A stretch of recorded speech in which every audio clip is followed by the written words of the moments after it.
वो भी डमरू कार्य हम अपने कार्यकाल में ही पूरा कर देंगे। युवाओं के लिए तो संदेह यही कि खूब पढ़ें, खूब बढ़ें। प्रधानी का चुनाव है, कम से कम ग्रेजुएशन तो रखी जाए, मतलब शिक्षा, चूँकि वो आगे चल के समस्याएं नहीं उत्पन्न होती हैं उससे। जगतापुर में जाइए, जगतापुर में 2-1 डमरू रह गए हैं, वो भी पूरा करने की कोशिश की जा रही है। जब से मोदी जी की, योगी की सरकार आई तब से कोई समस्या तो नहीं हुई। प्रशासनिक सारे मतलब अधिकार प्राप्त हैं और अच्छे कार्य हो रहे हैं। सबसे पहले तो शिक्षा पर हम ध्यान दे रहे हैं। जब हमारे बच्चे शिक्षित होकर के निकलेंगे तभी आगे हमारा भविष्य उज्ज्वल होगा। ऐसे आदमी को चुनना है जो आपको हर समय मिल सके। वर्ष में हमने 2 कक्ष बनवाए थे, इस वर्ष 2 कक्ष अभी टेंडर हो गया है और एक बाउंड्री वाल भी है साथ में। तो इस प्रकार से अलंकर प्रोजेक्ट समारोह के अंतर्गत 5 कमरे और बनने हैं विद्यालय को। माननीय विधायक जी से कहता हूं कि ये कार्य करना है तो विधायक जी भी करते हैं, माननीय शतांग जी हो या विनोद शंकर जी हो। तो अगले कार्य में सबसे पहले प्राथमिकता लाइट को ही देंगे।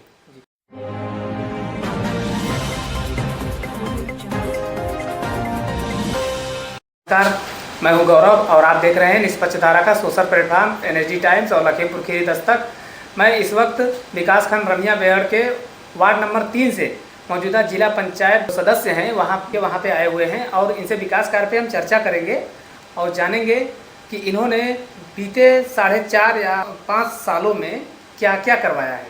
सबसे पहले मैं इनका स्वागत करता हूँ अपने इस चैनल में। स्वागत है सर जी आपका। नमस्कार पत्रकार भाई, आप परिचय दे दीजिएगा। मैं सुनील कुमार वर्मा, जिला पंचायत सदस्य, वार्ड 70 रमिया बेहड़ तृतीय से आज लगभग 4.5 के आसपास 4-4.5 साल हो गए हैं और मैंने जनता के बीच में लगभग हर कार्य करने का कोशिश किया हूँ। हर प्रकार से, चाहे रोड का हो या फैसला पंचायत हो या मतलब किसी भी प्रकार से, मतलब मिट्टी कार्य हो या उसके शादी कार्य हो, हर फंक्शन में पहुंचने की कोशिश किया हूं। अब इसके बाद जनता के उस पर जो भी निर्णय होगा वो स्वीकार होगा। बीते 1 वर्षों में कितनी योजनाएं पूरी हुई हैं? बीते 1 वर्ष में तो लगभग 17 से 18 काम जिला पंचायत निधि से और लगभग 20 से 30 काम माननीय विधायक जी से, शतांक वर्मा निघासन से, और 2 काम माननीय विधायक विनोद शंकर जी से। विकास कार्यों की प्राथमिकता कैसे तय की जाती है? विकास कार्यों की प्राथमिकता गांव की जनता से, मतलब जैसे मांग करती है उसी अनुपात में उनकी विकास की धारा के पक्ष में हम लोग कार्य करते हैं। आपके कार्यकाल में क्या ग्रामीणों की जरूरतों के अनुसार योजनाएं बनाई गई? हमने तो कोशिश किया है। अब आगे हर जरूरतों को नहीं पूरा कर सकते हैं, लेकिन ये जितना हमारे सदस्य के उसमें होता है उतना निष्पक्ष कार्य करने का काम किया है और निस्वार्थ भावना से हमने कार्य किया है। जब आप जिला पंचायत चुन के आए थे, क्या इससे पहले भी आप चुनाव लड़ चुके हैं? कोई चुनाव नहीं लड़े थे, पहली बार चुनाव लड़े थे और मेरे जनता तुल्य देवतुल्य जितनी जनता थी क्षेत्र की, सबने हमको वोट किया और हम उसके आभारी हैं। आगे आने वाले कल के लिए, जनता के लिए हम कार्य करते रहेंगे। जब आप चुन के आए थे तो सबसे बड़ी समस्या क्या थी आपके क्षेत्र की? सबसे बड़ी समस्या, एक तो हमारे यहाँ रोडों का मामला बहुत गड़बड़ है। रोड में हर गांव समस्या से जूझ रहा है। फिलहाल एक समस्या हमारे सामने आगे आने वाले पल के लिए लाइट की समस्या। गांव-गांव में जैसे नगर पंचायत में लाइट होती है, नगर पालिका में लाइट होती है, इस प्रकार से हम कोशिश प्रयास में है कि अगले जो चुनाव जो जीतते हैं तो अगले कार्य में सबसे पहले प्राथमिकता लाइट को ही देंगे। क्षेत्र में सड़क और नाली निर्माण की वर्तमान स्थिति क्या है? सड़क एक तो हमारी PWD द्वारा उदयपुर से सीधे टहारा को जो ठेका हो गया है, टेंडर हो गया है, उसका मतलब कार्य अभी चालू हो जाएगा। एक हमारा कार्य रमुआपुर में प्रेजेंट टाइम चल रहा है, एक अभी जटपुरा में कार्य पूरा हुआ है, एक जटपुरा डी में कार्य लगा है, एक प्रमोदापुर कार्य लगा है। इस प्रकार से बहुत सारे काम चल रहे हैं और लगभग पूरा करने की कोशिश कर रहे हैं। आपके तरफ से पेयजल समस्याओं को लेकर के क्या कदम उठाए गए? पेयजल हमारे जिला पंचायत में तो आता नहीं। फिलहाल माननीय प्रधानमंत्री मोदी जी द्वारा जो पेयजल हर घर जल योजना, नल योजना जो चल रही है, उस पर थोड़ा सा भी बहुत सारी समस्याएं हैं। यदि प्रधानमंत्री जी उसको संज्ञान ले लें तो गांव-गांव हमारे घर-घर जल नल थ्रू पहुंच जाए। स्कूलों की भौतिक स्थिति सुधारने के लिए क्या प्रयास हुए हैं? स्कूल में इस बार पिछले वर्ष में हमने 2 कक्ष बनवाए थे। इस वर्ष 2 कक्ष अभी टेंडर हो गया है और एक बाउंड्री वॉल भी है साथ में। तो इस प्रकार से अब अलंकर प्रोजेक्ट समारोह के अंतर्गत लगभग 5 कमरे और बनने हैं विद्यालय को। तो इस प्रकार से विद्यालय में, हर विद्यालय में लगभग जा करके हम भ्रमण करके देखते हैं, कराने की कोशिश करते हैं। आपके क्षेत्र में प्राथमिक विद्यालयों की संख्या क्या आपको ज्ञात है? प्राथमिक विद्यालयों की संख्या 35 है जी। हाँ। तो यहाँ की व्यवस्थाएं कैसी हैं? अब हर जगह तो क्लब के थ्रू हर विद्यालय को योजनाएं मतलब सरकार ही मेंटेन कर रही है। तो हम लोग उसको जा करके भौतिक सत्यापन देखते रहते हैं कि कैसे कार्य हो रहा है।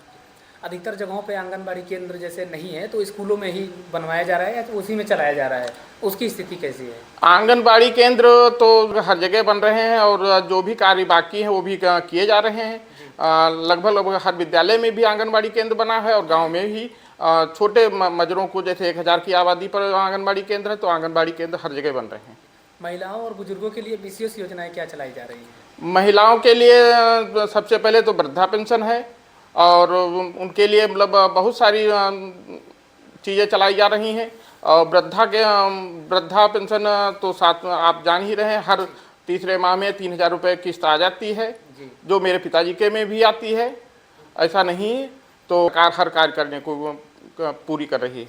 आपके कार्यकाल में मनरेगा के तहत कितने लोगों को रोजगार मिला? हमारे कार्यकाल में मनरेगा थ्रू तो प्रत्येक गांव से हम प्रधान जी से पूछते रहते हैं कि मनरेगा थ्रू तो लगभग सभी कार्य 100 दिन का रोजगार था। 100 दिन की गारंटी के अंतर्गत सभी लोग पाए। स्वयं सहायता समूहों को कितनी सहायता दी गई है अब तक आपके कार्यकाल में? स्वयं सहायता समूह के बारे में हमें नहीं ज्ञान है, ना हम उसके बारे में अभी। युवाओं के लिए आप क्या सोचते हैं? जैसे युवाओं के लिए रोजगार या प्रशिक्षण की क्या योजना है? सबसे पहले तो शिक्षा पर हम ध्यान दे रहे हैं। जब हमारे बच्चे शिक्षित होकर के निकलेंगे तभी आगे हमारा भविष्य उज्जवल होगा। उसी अनुपात में मतलब कोई कई सारे बच्चे हमारे लेखपाल हुए हैं, कई बच्चे यूपीपी में गए हैं, कई बच्चे मतलब इस प्रकार से बहुत सारे मतलब अध्यापक भी बने हैं। अभी एक हमारे पड़ोस में बुचवा गाँव है, वहाँ पर अनिल कुमार लड़का जो खुद ही अध्यापक मतलब यहाँ से पढ़ के विद्यालय से गया और तुरंत फिर अध्यापक हो गया।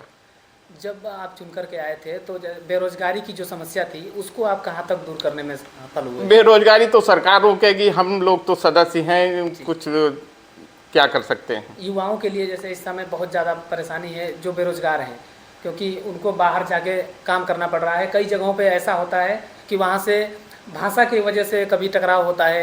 अभी 1 साल 2 साल पहले तमिलनाडु में देखा गया था, फिर अभी महाराष्ट्र में भी देखा गया था।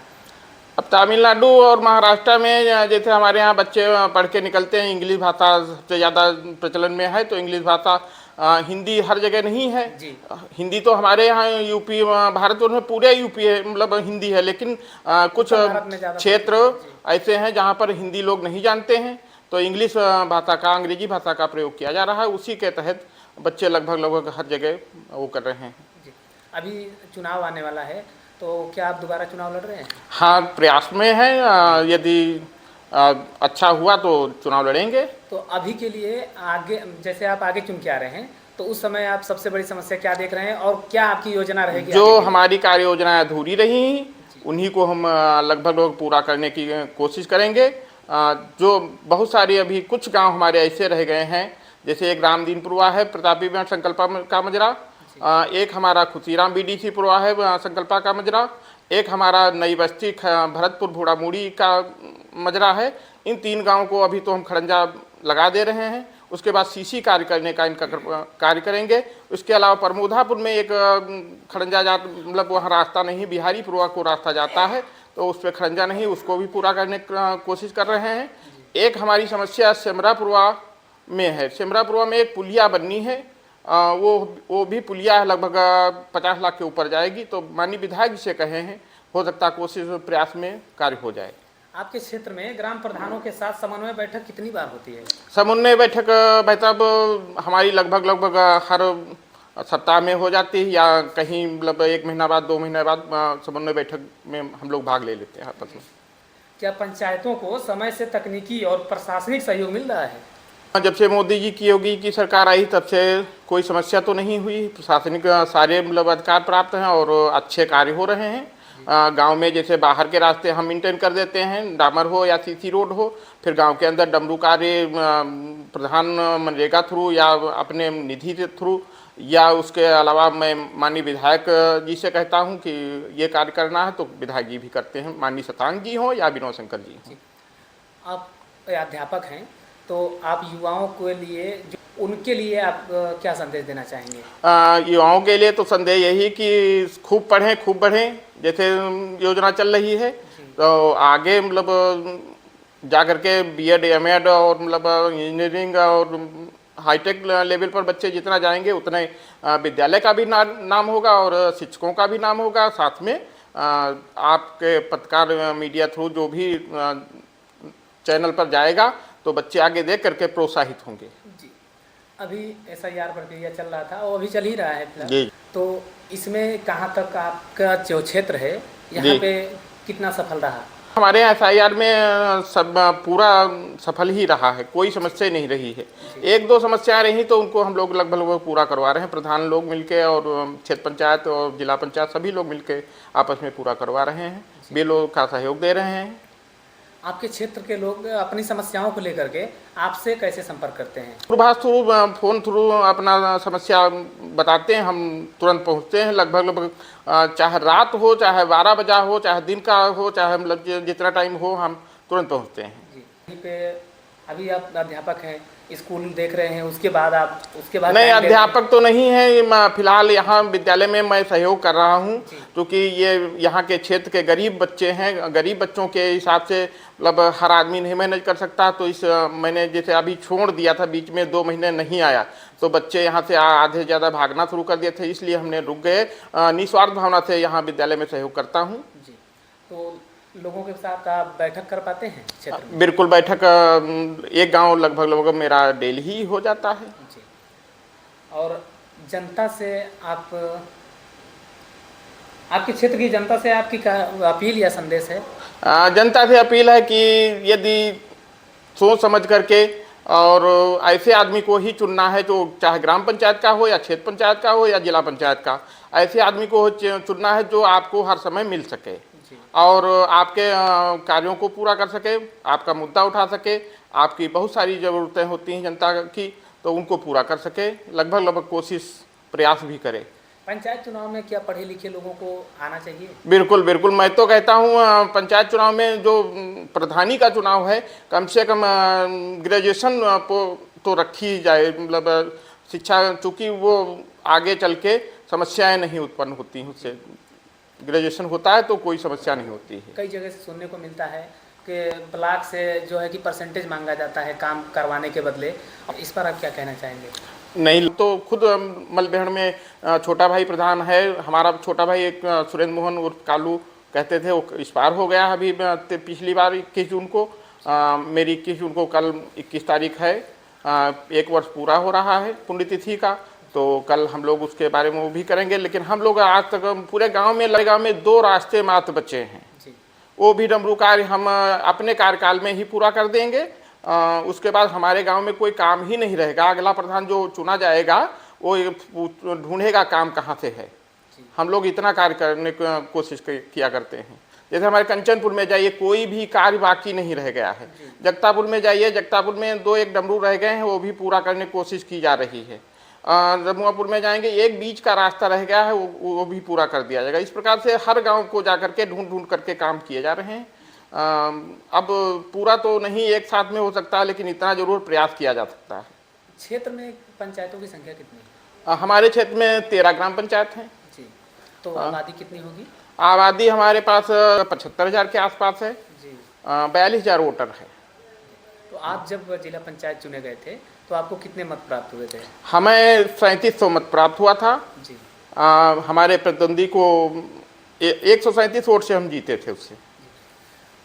अब इस वीडियो के अंत में हमारे चैनल के माध्यम से अपने क्षेत्र की जनता को और युवाओं को और बुजुर्गों को या महिलाओं को सबके लिए क्या संदेश है एक साथ? आप के लिए तो बहुत अच्छी बात है कि मतलब आपने हमारा इंटरव्यू लिया, और मैं तो चाहता हूं कि बराबर मुझसे इंटरव्यू आप करते रहें, बहुत अच्छी बात है।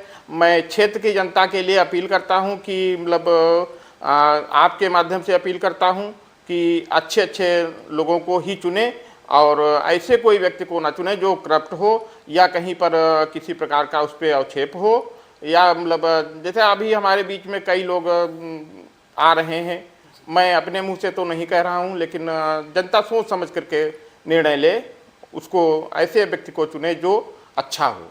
जी जी चलिए, बहुत बहुत धन्यवाद, आपने हमें अपना कीमती समय दिया। और ये थे हमारे साथ में सुनील वर्मा जी, जो रमिया बेहड़ वार्ड नंबर 3 से जिला पंचायत सदस्य हैं, और हमने इनके विचार जाना और हम आप तक पहुंचाएंगे। आप इनके विचार सुनिए, इन्होंने क्या क्या करवाया है वो सब कुछ इन्होंने ब्यौरा दिया है। और आगे के लिए आप खुद सोचिए कि आपको क्या करना है जो आपके लिए सही है और क्षेत्र के लिए सही है। ऐसे ही खबरों के लिए बने रहिए हमारे साथ। धन्यवाद।